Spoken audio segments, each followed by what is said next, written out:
is a theory of right what? Ethics is the theory of right conduct. Logic is the theory of right reasoning. Right reason. Thank you. Yeah. And that little pitch I was giving for that epistemology apologetics class, right now we're talking about different ways of knowing. On Wednesday's class, when we come back from our long weekend, we're going to talk about logical fallacies. So that's certainly very interesting and very pertinent to society and what's going on right now. I have so many examples of logical fallacies in the news or my Facebook feed right now. It's just like a kid in a candy store.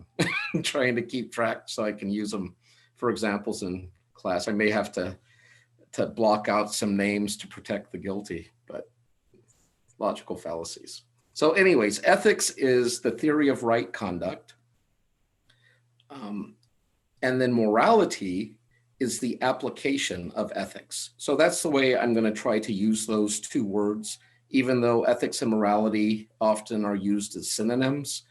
They're different words because they do have different meanings. So think of ethics more as theory and morality more as putting into practice what you claim to believe it is right or good or true. Any questions on that?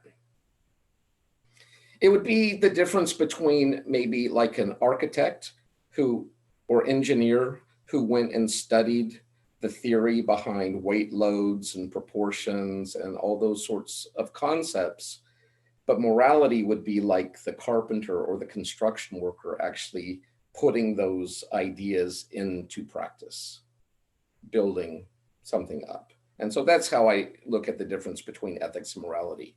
And so the first part of the book, I'm going to talk to you about presuppositions and the power they have in our lives. Can anyone tell me what a presupposition is? Things you hold to be true without having to prove it. Very good. It's just things you presuppose are true.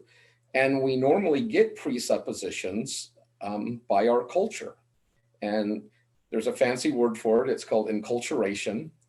And where our culture teaches us not only how to talk and what is dangerous, what is good, what is of value, but it also teaches us what is right and how we should behave. And there's three different aspects of enculturation. There's what we call norms, and norms are just like what they sound. It's what's normal. Your culture teaches you what's normal. And then we have ideals, things that we're striving for as a culture or society. And then we have laws, which give like a civic enforcement of certain values that we hold important. Now, not all norms have been made into laws, but they are seen as markers for our culture and our society. And so right out the get-go, you have to think about the incredible amount of influence your culture, your family, your education, your religion, your politics, your gender, all of these sorts of things are going to affect the way you perceive reality, the way you perceive truth, and ultimately, in this context, the way you perceive the right way to live.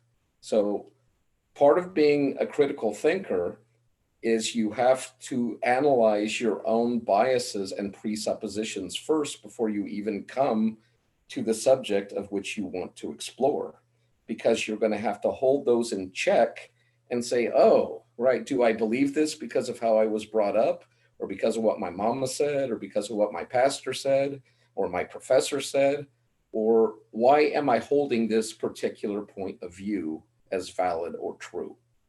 So I'm really going to try to help, and that's part of what that first assignment I gave you is about.